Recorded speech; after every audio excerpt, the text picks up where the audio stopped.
শহীদ president Ziaur Rahman বাংলাদেশকে কারো শত্রু বানাতে চান। মাননীয় প্রধানমন্ত্রী তিনি তার বিভিন্ন যে কর্মসূচিগুলো ঘোষণা করছেন, যে বক্তব্যগুলো রাখছেন, যে কাজগুলো করছেন, তার মধ্যে দিয়ে আমরা সেই জিয়াউর রহমানের প্রতিচ্ছবিকে দেখতে পাই।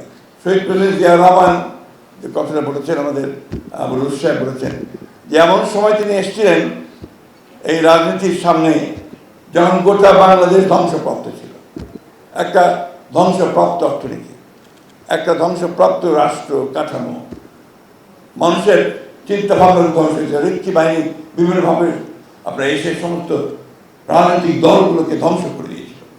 সেইখানে জিয়াউর রহমান সাহেব এসে সেটাকে আবার সেই ধ্বংসের মধ্যে নতুন করে কোনো বিভক্তি করে নয়, সমস্ত রাজনৈতিক চিন্তাগুলো একভাবে চিন্তা করতে দলগুলোকে নিয়ে তিনি প্রথমে ফ্রন্ট করেছেন, তারপরে জাগদল করেছেন, ফ্রন্ট করেছেন, তারপরে বিএনপি করেছেন। মূল বিষয়টাই ছিল সবাইকে নিয়ে করা, রিকনসিলিয়েশন করা, সবাইকে নিয়ে সামনের দিকে এগিয়ে যাওয়ার চেষ্টা করা। এবং আমার কাছে মনে হয় যে জিয়াউর রহমানের রাজনীতির এটাই সবচেয়ে বৈশিষ্ট্য ছিল, যেটা আমাদের সভাপতি বলেছেন, অত্যন্ত সুন্দরভাবে বলেছেন, যে তিনি বাংলাদেশকে কারো শত্রু বানাতে চাননি। তিনি সবার সঙ্গে মিত্রতা সৃষ্টি করার চেষ্টা করেছেন এবং বেশিরভাগ ক্ষেত্রে সফল হয়েছেন এবং সেই সফলতা নিয়ে তিনি সামনের দিকে এগিয়ে গেছেন।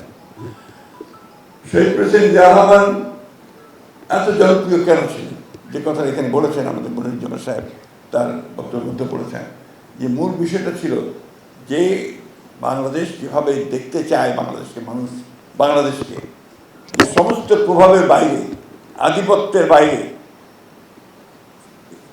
আমরা আমাদের নিজেদের পায়ে নিজেরা দাঁড়াবো, সেই বিষয়টা দেখতে চায় বাংলাদেশের মানুষ।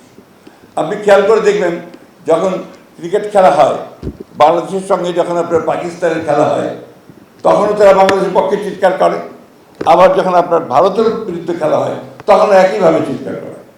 অর্থাৎ এই দুটো বলয়ের মধ্যে কোনোটাতেই আমরা ওইভাবেই যেতে চাই না, কারো কাছেই যেতে চাই না। ভিটামিন ই ও সি সিরাম, একটি প্রাকৃতিক অয়েল সমৃদ্ধ লিলি সিরাম অয়েল, যা চুল পড়া কমায় মাত্র 30 দিনে। আমরা আমাদের মতো করে আমরা দাঁড়াতে চাই, উঠে দাঁড়াতে চাই, সেটাই আমরা চাই। আমি বক্তব্য দীর্ঘ করবার অবকাশ নেই, কারণ আগেই বলেছি এই বিষয়ে আমার একেবারেই আমি আপনার বলতে পারেন একজন অজ্ঞ মানুষ। তবে এইটুকু সত্য কথা যে শহীদ প্রেসিডেন্ট জিয়াউর রহমান তার অতি অল্প সময়ের মধ্যে যে পথ আমাদের দেখিয়েছেন, সেই পথটা সেটা আমাদের পথ। আমার এখনো মনে আছে শহীদ প্রেসিডেন্ট জিয়াউর রহমান সাহেবের যখন জানাজা অভাবিত, লক্ষ লক্ষ মানুষ যে কথা বলেছে, যে কেঁদেছে, ডক্টর মুস্তাক বলছেন তা আমার মা কেঁদেছেন, উনিও কেঁদেছেন, আমরা সবাই কেঁদেছি। সেই কান্নার মধ্যে যখন জানাজার নামাজের পরে লালবাগের হুজুর উনি যখন আপনার দোয়া করছিলেন, দোয়া করতে সবশেষে যে কথাটা বললেন, দোয়া করতে গিয়ে, আল্লাহ বাংলাদেশকে হেফাজত করো, তখন বাংলাদেশের মানুষ ওই জানাজার মানুষ আরেকবার ডুবলে কেঁদে উঠেছে। এই জন্যে জিয়াউর রহমান বাংলাদেশের স্বাধীনতার সার্বভৌমত্ব তার অস্তিত্ব একাকার হয়ে গিয়েছিল, আতঙ্কিত হয়েছিল যে জিয়াউর রহমানের পরে সেটা থাকবে কিনা। আল্লাহর অশেষ রহমত, আমি বলবো বাংলাদেশের মানুষ কখনো সেখান থেকে সরে যায়নি। তারা বাংলাদেশকে হেফাজত করার জন্য সব সময় উঠে দাঁড়িয়েছে, যেমন জুলাইয়ে 24 আবার উঠে দাঁড়িয়েছে এবং বাংলাদেশকে আবার নতুন করে একটা শুরু করবার সুযোগ সৃষ্টি করে দিয়েছে।